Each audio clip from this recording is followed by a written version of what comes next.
Hello and welcome to Ask an NHD Alum. My name is Wendy Rex Atzet, and I'm the state coordinator for the National History Day program in Utah. And I'm really happy to welcome two students who are now seniors in high school, and their names are Haley and Kiwana. And they did an NHD project last year, and they created a documentary film on their topic, and it took them all the way to the national contest. And so I'm going to turn the time over to them, and they can tell you about their project.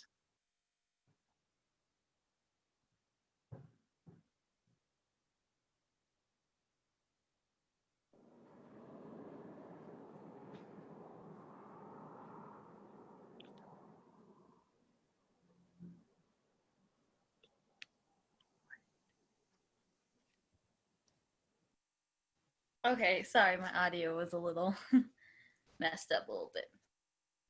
So, the name of our project is called Breaking the Language Barrier, and it is about how the Navajo tribe had broke pretty much the cultural barrier that we had. It's pretty much a journey of how we got to where we are now. It shows us at the beginning when everything was how it was before our times. Like, it shows us when the people first came to a land, and it tells kind of a story about how it happened and how we got to where we are now. Yeah, and then to also side note, Haley and I are Navajo. We're Diné, so this is about our culture and the history that our parents told us that was passed down through generation and generations. There are books and websites written about it, but most of what we got was what we were told and what we got firsthand from people who have experienced these things that are going to be said within the documentary. So it's just, yeah, like what Haley said, it's just a timeline, a story of how in the beginning they didn't really let us be us, like who we want to be ourselves and dress how we want and to express ourselves, and to now where we can express ourselves freely.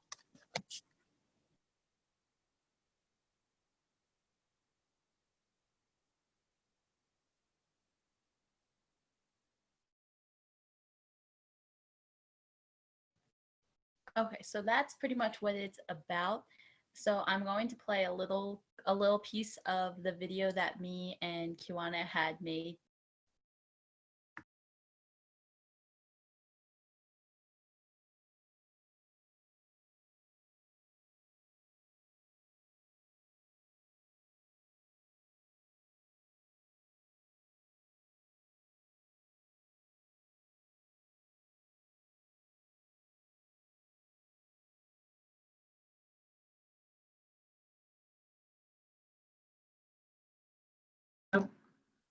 We are not getting any sound on that. Do you want to try again?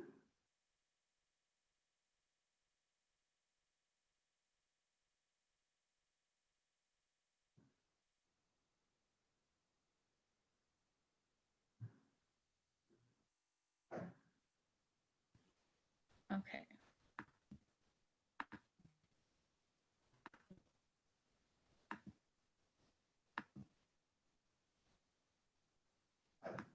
And pitched the idea that they should use the Navajo language to communicate during the war. Johnson knew the Navajo language because his parents were missionaries and he grew up on the Navajo reservation. In the beginning stages of the development of this idea, everyone was skeptical, even though beforehand other languages were used as codes before. Johnson was asked to complete a trial at Camp Elliott, located in San Diego, California. On February 28, 1942, 4 Navajo speakers demonstrated how the code would be transferred. They sent and translated 6 coded messages perfectly. Then Lieutenant Colonel James E. Jones decided to accept the idea and gave it a chance. Immediately after the idea was accepted, Marine recruiting personnel appeared on the Navajo Nation.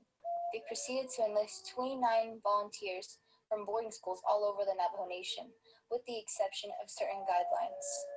Although the mission for these schools was to take the Navajo traditional ways out of the young Navajos, the Marine recruiting personnel went there looking for Navajo children who could speak fluently both Navajo and English. Some Navajos thought this was quite ironic. The United States was asking for their help and wanted their permission to use their language because their language could possibly save the country. Even the students of these boarding schools saw it in this perspective. These native soldiers enlisted to fight for precisely the nation that had dispossessed and colonized them far into the 20th century. The native soldiers also saw this as an opportunity to protect their land and Mother Earth. They saw it as a way to express that Navajos were just as intelligent and possibly even stronger than the average Bilagana man. After the recruiting process, the Navajos were sent to boot camp. There they made sure that the young Navajo men were physically fit enough to serve as a messenger during the war. After basic training, the soon-to-be Navajo code talkers were transferred to Camp Pendleton in Oceanside, California. There they were told to design a new Marine Corps military code to be used in World War II. The code consisted of 211-word English vocabulary and the Navajo equivalents. The code was a two-way code, meaning that if someone were to try and break it, they would have to figure out two codes instead of one. For example, Nimasi in Navajo is potato, but in the military sense, it means hand grenade. Soon as the Navajo code talkers created the base of the code, more recruitments were enlisted. They were also taught the code and sent out into combat as messengers.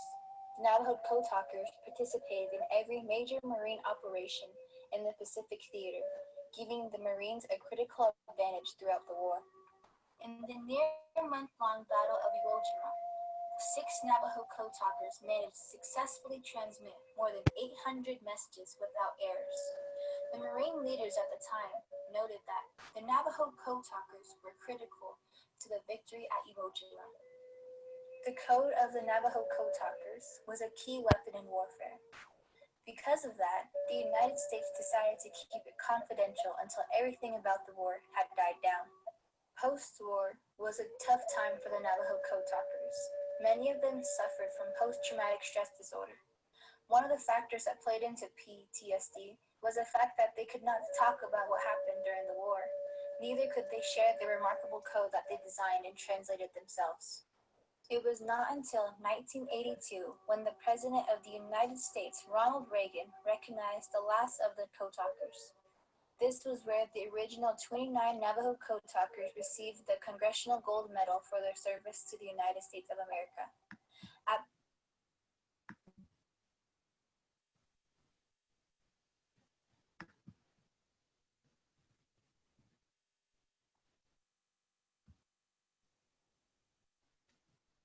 Okay, so that was a little piece of what, that was a little bit of the video. It just showed the part where they were actually in the battle and how they helped the outcome of the war.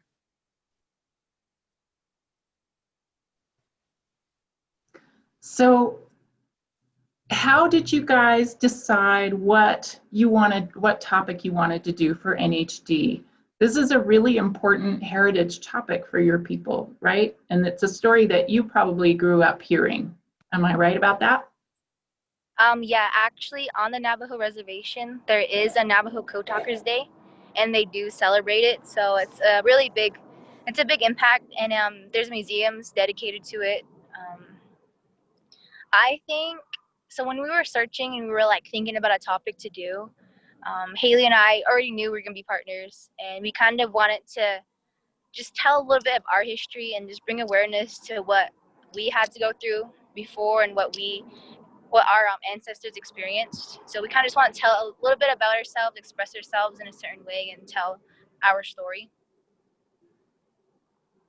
Yeah, so this topic was actually like really important to us so that we could pretty much share what our lives and our family have been through. That's pretty much what it was kind of easy to decide that. Mm-hmm.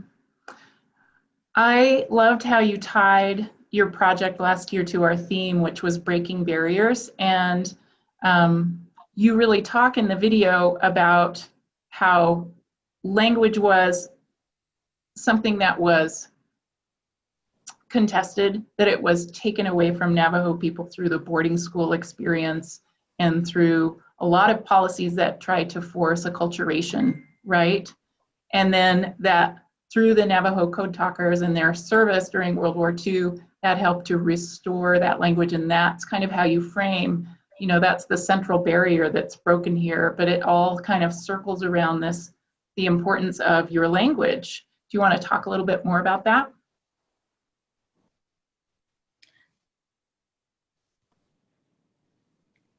So yeah, our language has been through a ton of stuff.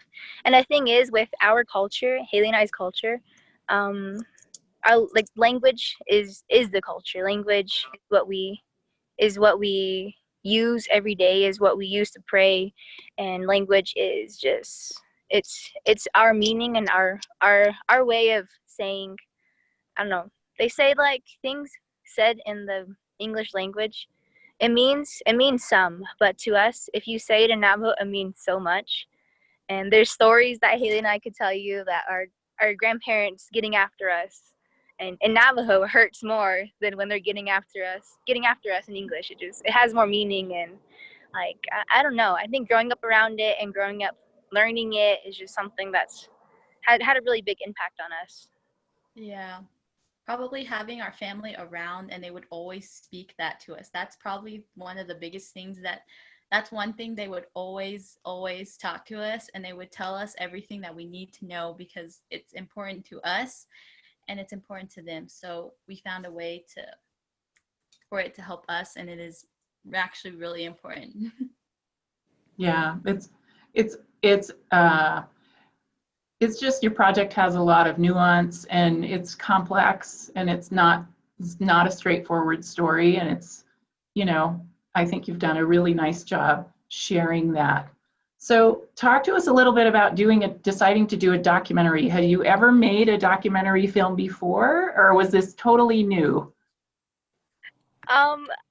When we decided, we were kind of like, oh, let's do a presentation. But then we were like, well, presentation people like a what are those?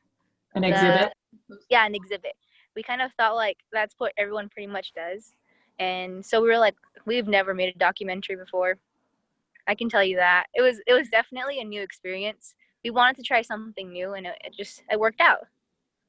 Yeah, we also like, okay, so you know the documentary, and there's a lot of like information that you can put into a documentary. That's like another reason why we decided, because there was a lot of information that we needed to talk about, and I don't think we could fit that all just on an exhibit. Yeah, exactly. Like the information you wanted to portray is like, it's not straightforward, like you said. It's very complex. So having the ability to just talk about it and show pictures and create like a storyline and explain it, it just seemed like a better fit for our project. Mm-hmm. Was it hard to learn how to make a documentary, or not too bad? Not exactly. It was kind of easy actually. Yeah. We kind of, I don't know. It wasn't that hard. Yeah, it's okay. So I kind of have kind of done something like it. So it wasn't that hard, but then at the same time, like adding new features to make it better was kind of the hard part about it. Right. So given your experiences of choosing a topic that's very close to your heart, right, and to your identity, and then choosing to present it as a documentary, something that you'd never really done before, what's the number one tip you would share with other kids who have never done History Day before and they aren't really sure, you know, how to think about it? I would. Go ahead, Haley. One thing I would say is pretty much like find a topic that you're really passionate about. Because if you're passionate about a topic, then I'm pretty sure you're going to work really hard to show that topic more than you would something that you're not really interested in. So that's what me and Kiwana did. That's why it was a lot easier to do this project for us.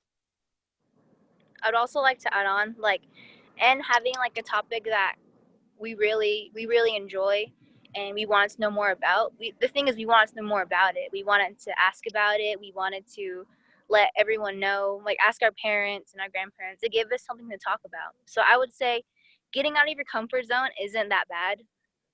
It's actually pretty fun. So I would just tell them just to go for it. You never know if you don't try. Tell me, how did you start your research? How did you get started on this project once you had decided the topic you were going to do?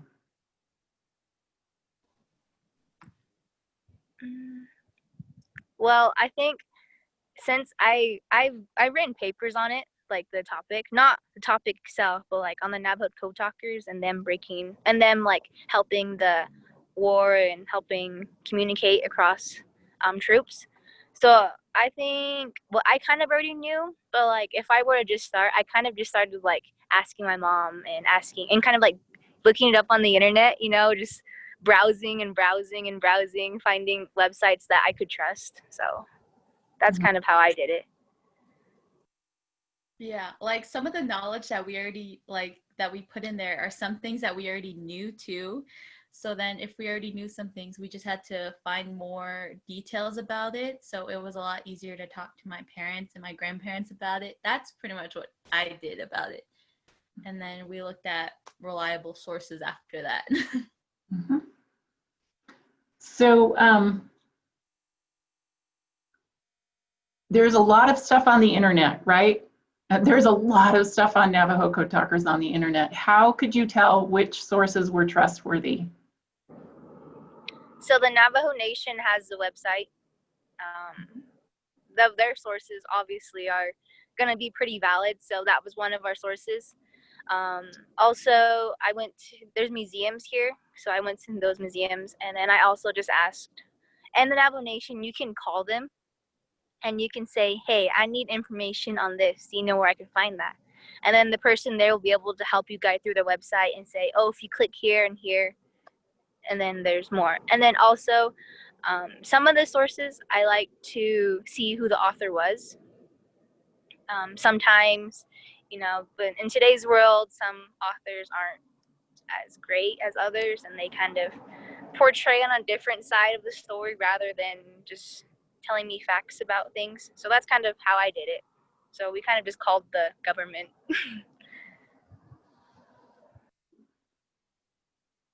Okay.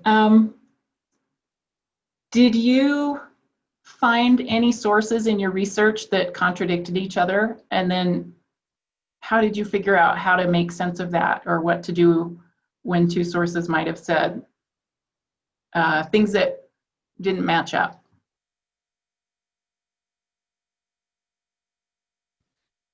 When they kind of didn't match up, we kind of had to see which one of our sources were more they were better sources. I know, because I found some other ones that were talking about the same thing, but they didn't really have the right information that I needed. So then I kind of had to go search for the same thing, the reliable sources that I needed, and I used those ones more than the other ones that I know wouldn't be able to kind of find the information that I needed. Mm-hmm. And then I think also we asked their elders, and we asked people within the Navajo Nation and people who knew a lot about it. We had them read it, or we just discussed it with them, and then they pointed us in the right direction. Mm-hmm. So you took a lot of different avenues to do your research, right? You didn't just go to one website and pull everything off of one place. You talked to a lot of people, you listened to your oral tradition and your elders, right? And then pulled that together with also other information you'd found on the web and in the museum. So that's doing a lot of broad research, right? Yeah, it was a lot of research, but most of them was kind of already done because we knew it. But yeah, we did a lot of talking and researching.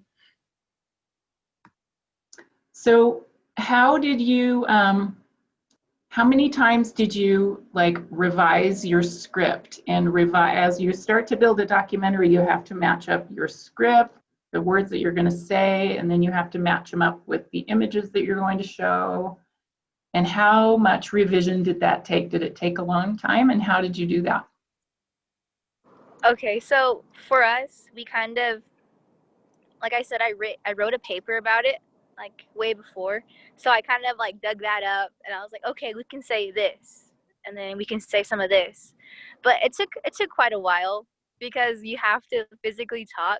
And since I was doing like the talking, I kept like drinking water and or I would stutter and like use fill words. So we'd be like, oh, we have to redo it. We have to redo it. And we would just go back, then redo it. And it would go back again and redo it. Then we would listen to the whole thing. And the thing is, we didn't just like speak all in one. We made like little voice clips. So if we had to delete something, we wouldn't be deleting like the whole voiceover. We would just delete sections of it and we would just say it over again. And then we would just listen to the whole thing again and be like, okay, that sounds good. Or if I talk like a little bit more about a topic, we just add in another picture. We had other pictures like on hand just in case we needed to throw it in a little bit. So yeah, we pretty much like wrote out the script that we needed, and then we had to find the images that we needed for that certain part. So we had to, so that's what was easy about it. We found the script first, and then we just found the images or the videos and recordings that we needed, and we just put it in the spot where it was needed at. Awesome. So what was the hardest thing about doing this? What was your biggest challenge, and how did you overcome that challenge?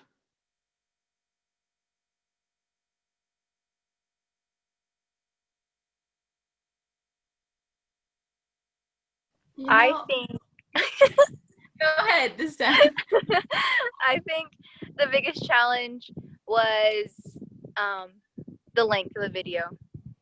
I feel like we had so much more to say and so much information that we wanted to share with you guys, but we had to just like limit it to a 10-minute video. And if you look at our documentary, it's like exactly 10 minutes. I know we had to kind of like take out information. We had to sort out information that we knew we needed in the documentary. So I think limiting ourselves in just the 10 minutes is kind of challenging. We wanted to say so much more.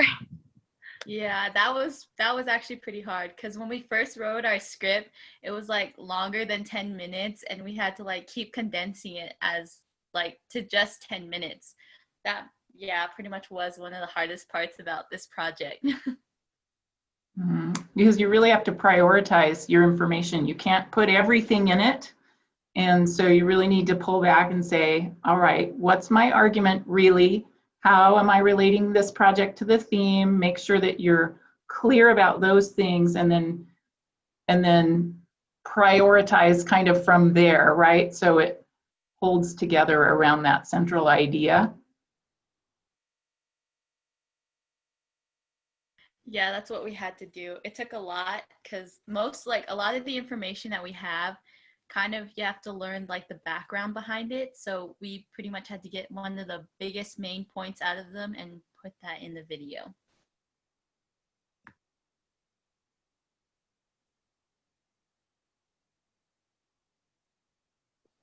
We also wanted the video to make sense.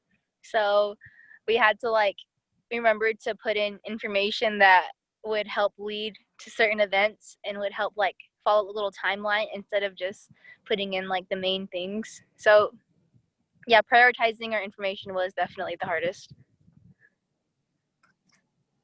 Okay, so looking back on all of this, what was your favorite part about doing this project? What did you like the most?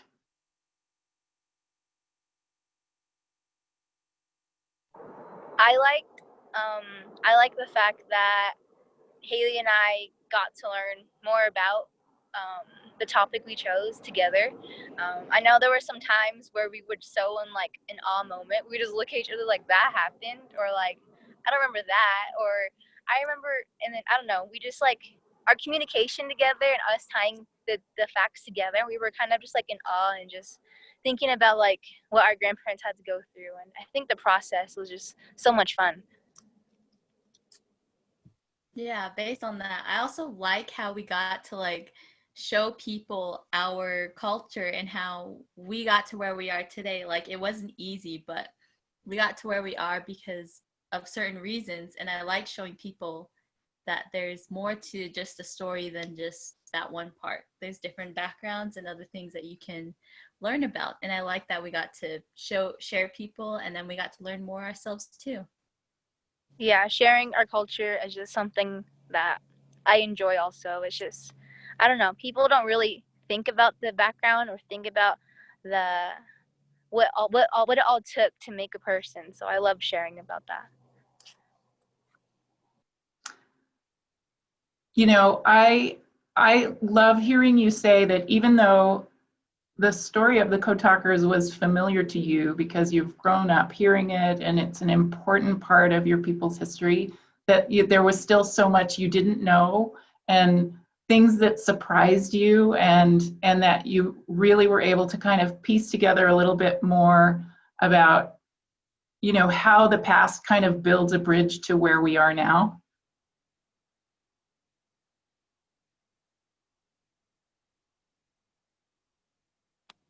Yeah, because it really did. It made us who we are. It made our parents who they are, and it was brought down through generations. And now that they told me and I think about it, I don't know, it's a great relief of like off my shoulders of knowing that my great grandparents, my grandparents did that. And actually, I have some co-talkers. Haley has some co-talkers in her family. I have some in mine. We have vets today, and just the fact that they fought through all those challenges and they brought us back. They helped restore our language. It's amazing. Yeah, we're just thankful for all that they have done pretty much for us, even though that we may not be able to say thank you, but we're still saying it every day. And we're just happy that we're able to have our language and our culture, and we still get to use it. Is there anything, any like last word of encouragement that you would give to students who are feeling overwhelmed or like this is going to be too much work, I don't think it's going to be fun? What would you say?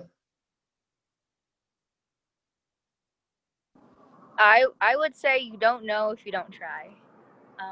I know me and Haley thought the work was very overwhelming. We thought we weren't gonna get it done.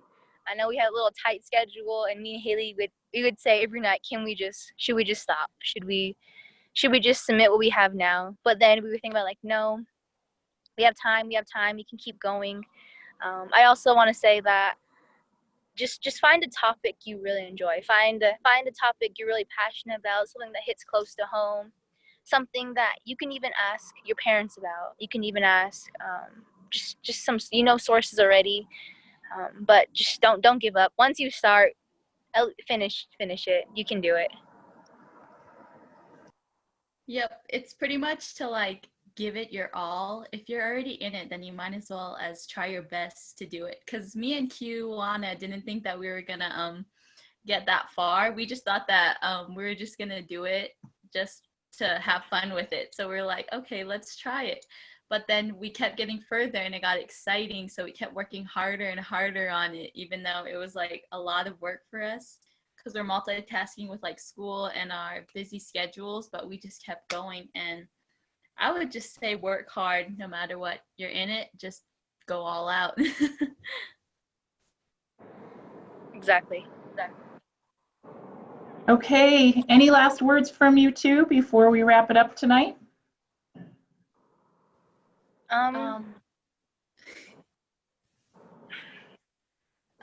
I just think that this was fun. We had a fun experience, and I hope that the students that are going to be coming up too, I hope they have fun. This is going to be really fun for you, and just make it exciting too. It was fun for us. And I'd also like to say that it's not fun if you already say this is not going to be fun. This is going to be so boring. You have to make it fun. You have to push yourself and encourage yourself and think highly of yourself and think positive instead of bringing all the negative in and then just completely forgetting about it. It's up to you to make this what you want to make it. Okay, I think those are excellent words from, two people who have taken a lot out of this experience just as much as they put into it. And I'm grateful to you for sharing your experiences with us, and we'll go ahead and sign off now. Thank you. Thank you. Thank you.